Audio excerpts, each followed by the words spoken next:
I think a lot of people have the same answer. Like, you see it and it's just like kind of mesmerizing. You're like a moth to the light, you know?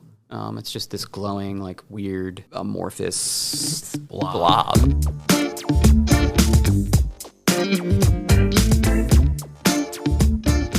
Am I starting? You starting? You start. Oh, okay. You're the lead. You're number one. Oh my gosh, I'm something. I'm normally number two. So welcome to What the FLX, your behind the scenes peek behind the curtain and things happening in the Finger Lakes. And today we're here with Chris Giordano, a local glass artist, and we're going to chat a little bit about glass stuff and lots of awesomeness. Yeah. And who you are. Thank you for coming. What's that? I said, and who you are. Yeah, well, Chris that's and a who good. he is. So, I mean, and I know Chris from the Museum of Glass in the first time we met, and obviously we've interacted quite a bit over the last several years.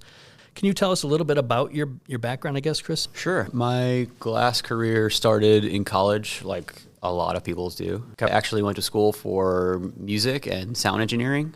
So it was percussion and then live recordings and then like post-production recording and stuff like that.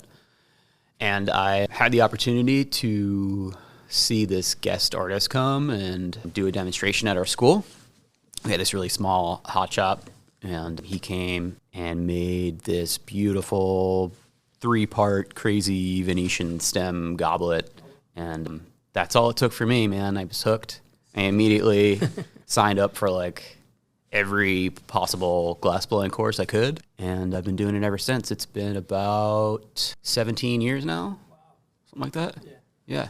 I've been traveling around the country. Well, I traveled around the country working at a bunch of different studios, working for other people in their like production shops and stuff like that. And then I made my way here in Corning. What year was it? 2012. I worked for the Corning Museum of Glass for about 9 years on and off. And now I own my own company and self-employed. It's Geo Studio Glass. Thank you. I was going to ask And that. He's good. He's mind reader, too. yeah. That's awesome. And that's what I do, yeah. That's how I make a living. Blowing glass. It's awesome. Are there similarities to, I mean, so percussion and music and glass blowing, you know, are there any similarities, do you find? Totally. I actually teach a lot of classes here at the museum, and I always talk to my students and reference music. I always say that it's kind of like music in a way that it really takes a lot of practice, and it's really a lot about muscle memory than anything, I guess. Yeah. I truly think anybody can do it as long as they put the hours in and practice, really. It's the same. In watching, it seems like there's a lot of musicality to the actual glass blowing, you know, the back and forth. Sure, there's like a rhythm, yeah. like a flow, a dance in the studio. Right. Yeah. Do you find it difficult to teach people who have no clue? It can be a challenge. Yeah. There's definitely, you know, tricks here and there to explain it and make the process simple for people. They have a lot of classes that seem right? They do, yeah. Yeah. Anywhere from, you know, getting your feet wet, you could go to the walk-in workshop, and you know, they primarily do most of the process with you and they'll take the gathers and everything, but it's a good way to, like, you know, for someone who's never done it. First impression, first experience. being in the space. And then, from there you could do 1-day, weekend, or week-long classes, or even 10-week here. They do one day a week. So there's lots of different options. I've been intrigued by that, being an artist myself, but do it. It's I don't fun. know how to do it, so I'll have to dive into the beginner level. I also do, so just to be specific with classes, it's mostly furnace glass blowing, like traditional glass blowing. But I also do cold working techniques, so like engraving and how to basically grind and polish the glass on a curved or flat surface, stuff like that. Can you elaborate a little bit? So for like most folks like us aren't that familiar with glass blowing, the actual act of it. We might have seen it on Blown Away or something like that. Sure, or at the Museum of Glass. But can you kind of just describe the process? I mean, obviously every piece is going to be different, I'm sure, but kind of the general process to do that hot glass blowing. There's a lot of steps that are alike no matter what you're making. Like, it all starts out the same. So traditional soft glass blowing from a furnace. There's a pot of molten glass, and it sits around 2100 degrees Fahrenheit. And we take preheated stainless steel rods, and we gather just a little bit of glass off the end of the iron, as opposed to there is glass blowing, but there's glass blowing at a torch where they use like tubes and rods of color. Right. Flame working kind of. Flame working, yeah. Flame working community would be mad if I said that it's not glass blowing, so Right. wanted to put that in there too. Totally glass blowing. Yeah, but the glass blowing that a lot of people are familiar with, at least for here in Corning, they see it, they come. It's in the hot shop. It's at the furnace, is what we call it, or at the bench. So yeah, it starts out with a little gather, and most tanks are clear. And then from there, depending on the scale of the piece, if you wanted to make a, like a small ornament, it would be just probably one gather's worth. And then color gets applied if you want color. Otherwise, it's just clear from the furnace. And we're basically manipulating the material by cooling certain areas that we want to stay thicker or that we don't want to inflate. So once we get the air trapped in it, it's called capping a bubble. You'll see somebody do this move where they'll like put their thumb in their mouth for a second, and it's really quick, and you're like, wait, what just happened? And then all of a sudden it's hollow and there's a bubble in the glass. Wow, that's cool. What's like your kind of go-to style? Like, what do you enjoy making the most? Oh, good question. Well, for work, to keep the bills on, or the bills paid, I should say, I do a lot of production glass blowing. So like drinkware, seasonal items, holiday pieces. So like ornaments. The snowmen. Some Do you make snowmen. I do. They're pretty popular. These cones that are Christmas trees. Yeah, I've seen them. Yeah, so I do a cone shape. I started out free. It's called free blowing, where the entire process is done at the bench. You make the entire piece by hand at the bench. But since they got really popular, I started to use a mold, which gets the overall shape made, and then I finish it at the bench by applying the garland or the gold wrap. Yeah, and then I put dots on for ornaments and stuff like that, different colors. Yeah. I saw some, so you can get your work at the Museum of Glass too in their shop. I saw some of your pieces there. They're beautiful, look like round vases and ball, know. So other than the production stuff, the stuff that I really like to make, to answer your question, long answer, I really like to use techniques traditional from the island of Murano, and it's Venetian style glass blowing. So they blow like really thin, and then you use specific types of patterns with what's called cane and marini. So they're just like long strands of colored glass rods that get chopped up and then essentially rolled back up to create like line patterns. But then you could take those canes and reheat them, apply them in a way that you make these specific coins. I've been to Murano in Cool. Venice. Have you ever been there? I have one time. It's an amazing place. Did you get to, I know, The producer just name Dave. dropping, right? Dave's just jealous of me. No big deal. around the world. Hey, there's still time. You can too. What was it like when you went there? Is that kind of like what really inspired you, or? Yeah, it was an unbelievable experience. Yeah. And I went during a really cool time. It was during what's called the Glass Art Society Conference.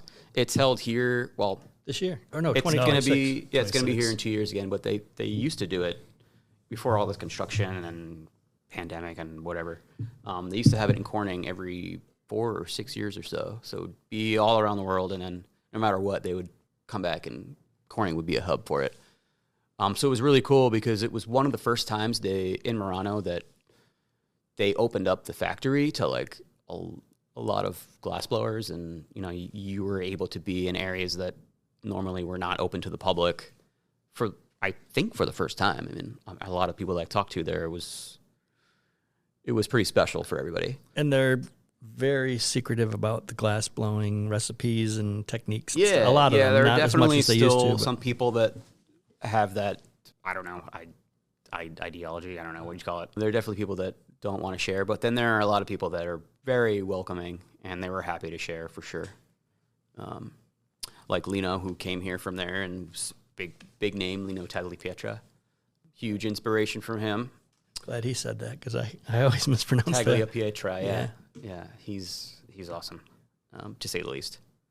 So we know that Corning's a glass hub, but in your mind, like, why Corning? Why'd you settle here?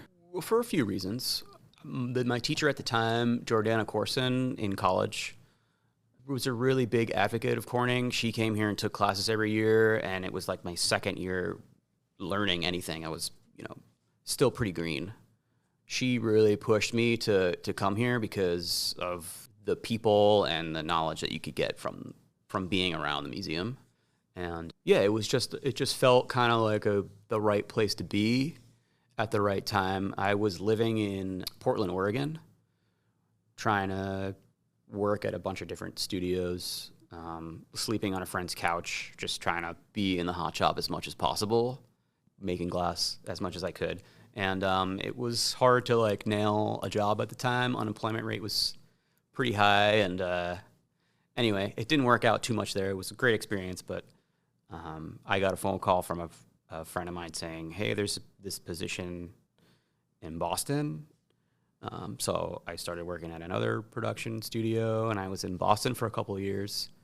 And it just wasn't like I was only learning a specific amount of skill sets, and I wanted to really push myself, and I felt like Corning was the place to do it because of the fact that, like you're saying, it is a hub.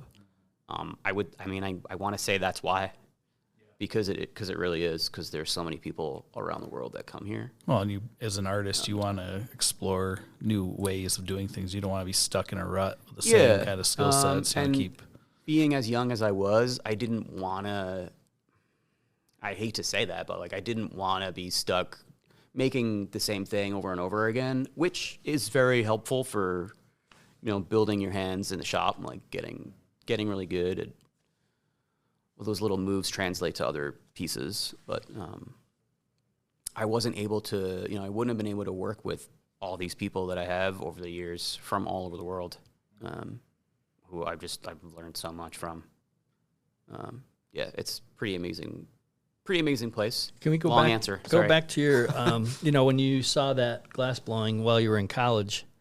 What was it about that resonated with you, and what is it about glass blowing that of all the things in the world to do? You've got a background in a lot of things, right? But of all the things to do, the thing you chose to do and choose to do is this. So why that? Yeah, Charlie Carell was the guy that came. He was an artist out of Vermont. I think he's still blowing glass. It's just and I think a lot of people have the same answer. Like, you see it, and it's just like kind of mesmerizing. You're like a moth to the light, It's just this glowing, like weird, amorphous blob. Yeah, it's moving, and it's hot, and it's fast paced. It really keeps you like in the moment, and you can't really like stop the process per se. You have to just commit to it. And I think for me, and I don't know, I guess how my brain works, I really was attracted to that kind of process, and like hands-on, like music too, like for drums anyway. It's just very, very hands-on and very fast-paced, I feel like. And I don't know, I was really drawn to it. Growing up, did you have like that sense of art and creativity growing up, or is it something that developed later while you were in college? I guess a little bit. I always like had a sketchbook and was kind of drawing things here and there. Artist at heart, and then I suppose I found your niche, right? I think it's the process and the technique. Like I just love doing it. It's addicting. You do get immersed into it, though. Yeah, it's very immersive. Yeah, for you're sure. in it, and you're in. Like you said, you're committed. You're in it because it's constantly. The thing about glass is constantly changing, right? Even if you're aware, like you said, all those other techniques that you learn and those other projects you do, it's practice, right? So you're building skill sets that you can use on other things. But even though, as much as you know about glass and as much skill as you have, 17 years, that's a lot. It's still changed, right? It's unpredictable still. Absolutely. I'm still, at some days, I still feel like I just started the journey. It's a lifelong commitment. I feel like you learn something every day you're in there. So the more you're in there, the better. it's like a relationship, you know? Yeah, yeah, And totally. And if you get too close, you could get burned. No, I'm just kidding. It's pretty I was waiting. dangerous, right? I was telling them about the brewing project, or I guess it was an event, the hot glass cool brew that, the collaboration that you and Dane did with, Douglas Shuckers at the Brewery Broken Dreams. Yeah. At Hands on Glass. Hands On. Yeah, it was pretty cool. That was awesome. Brewed the beer with the glass. Yeah, so we Molten would, glass. they were brewing it. They had their team or whatever. But Dane and I knew the process pretty well, both brewing and obviously glass blowing. Dane at the time was a glass blower. He's a local. And they asked us to narrate. So it was at the local studio here, Hands on Glass.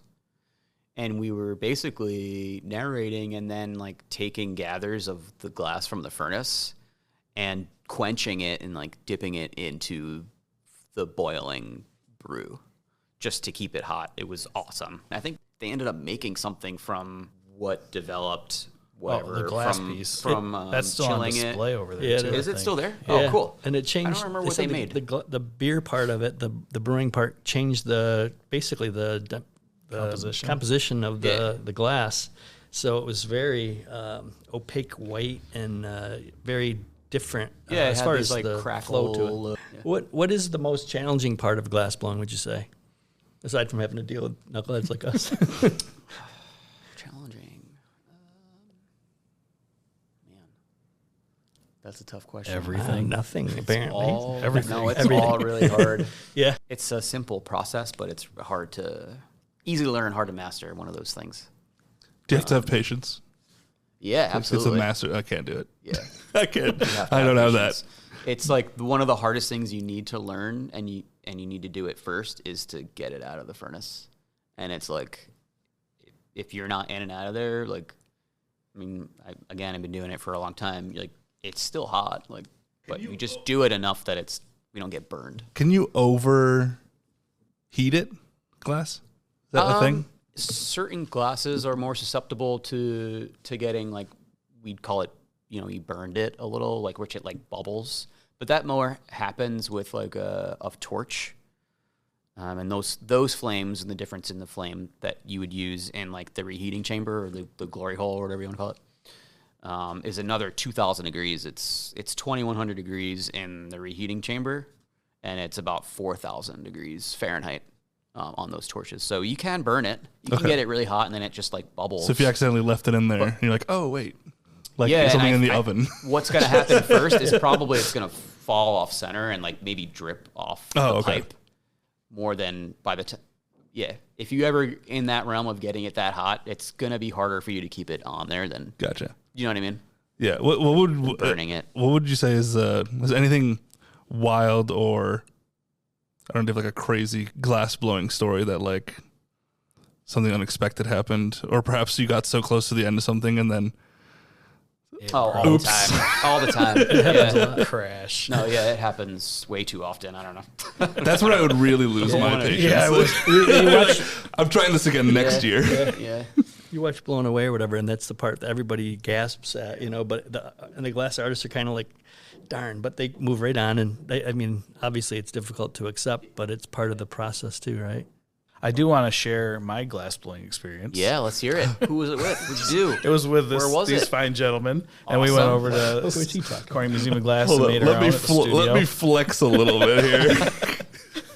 But I was going to go back to a point where he said it's very challenging. You got to stay on pace. And like I pulled a flower last time I was there, and it really is like I almost felt like I didn't experience it that long because it was so quick that I wanted to like feel the glass up, but like they're like pull the glass, stop, pull the glass up, and then my flower was done. I was like, wow, like I was hoping like it went so fast that I like almost wanted to go back because I wanted to do it again and try it again. And even pulling it was really- like it feels hard. quick. It was hard pulling it more than I expected. I thought it was just going to I had to really kind of yank. Yeah, at the very end. Yeah. And it has to be a little stiffer to get like well, you can choose whatever, the straight or the curl. the stem, yeah. Curl's where it's at. Yep. But, So it was cool. I just want to share that, like, to reiterate your point, it's a fast pace, like you can't stop. And I watched Blown Away on Netflix as well, and it's the same deal. It's like they just keep going, and you can kind of tell like if you stop, you ruin your piece and stuff. So Yeah. it's tricky, but I'm not. There's a lot of TV magic involved. But yes. Oh yeah.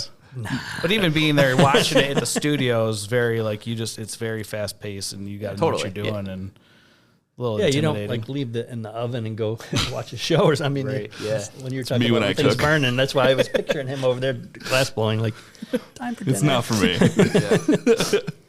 Is there something that we didn't ask you though that maybe about what you do or even your studio and ways people can encounter your art? Yeah. So I have a website. It's giostudio.com, GIOSTUDIO.com. I don't remember the exact link, but Corning Museum of Glass, look up my name. And I have I try to post a lot on Instagram. I do get a lot of, I put up a lot of my stuff for sale and, what I'm doing, current events for the world, I guess, to see. And that's GeoStudio Glass _ That's my my tag, my IG tag. My home studio is my house. My basement is we have like a little cold shop, so we've got like some equipment there to do some little grinding here and there. Otherwise, I rent the studio or I work over at Vitrix, which is right here on Market Street. It's another really awesome glass studio in town. If you haven't gone, you should check it out. Very nice. With Mr. Kelly. Yeah. And Mr. Kelly. The Kelly. The Kelly brothers. Yeah.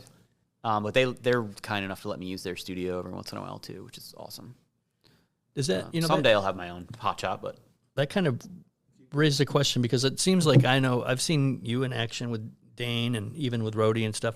There are it seems like a close-knit community and a lot of folks who collaborate and work together. And can you talk a little bit about that element of the glass blowing community and the culture here? Yeah, that's another reason why I wanted to live here too. Like there's just a big, there's a very limited amount of towns in the world where it's like, oh, you're a glassblower too? That's cool. Like, nice to meet you. You know what I mean? Like, there's just a lot of people here for the material, and a lot of us, we work together. We get big orders, wholesale orders, and such throughout the years. Some of us, lots of people do here, and we'll trade time or we'll assist each other. We'll help make the work that we need to get through and stuff like that. So, yeah. Is there some place, like you said you went to Murano? Is it Murano? Is that how you pronounce Murano, it? yeah. Murano? You were there. I was in the 7th grade. You were there. He was like 10. Yeah, I was a tiny boy. Is there anywhere in the world that you haven't gone to like that, like a glass? On like another glass mecca, per se. Ooh. I've never been to the Czech Republic, and I'd really love to visit. I worked with a pretty big name glass artist. His name's Martin Janicki. He's like one of the most amazing glass, solid or blown glass sculptors. And I really like the way that he approaches the material. He learned in a factory, which is the reason why I would want to go visit. They're known for their like factory glass blowing and like engraving and cold working. And I'd just love to be immersed in their, old world, kind of historic looking cities and towns. And then, tons of people there would be like me walking up to my friends and, they're all glass blowers too. There's just a lot of places like that there. So I feel like it would be a good place to visit. Cool. And they have really good beer. Yeah. Yeah. Just to throw that in. Not a bad selling point. Nice. And I mean, you all speak the same language, right? In a way, people who work in different mediums of art, there's that inherent connection that they have. Yeah. Yeah, that's cool. Well, we appreciate you taking the time, to chat with us Yeah, today thanks for having me. and putting Thank up you. with us. Yeah, we're excited to have you on the show. So, Awesome. well, I guess that's all for today. So I'm just going to say stay groovy. Thanks for having me. Thanks for coming.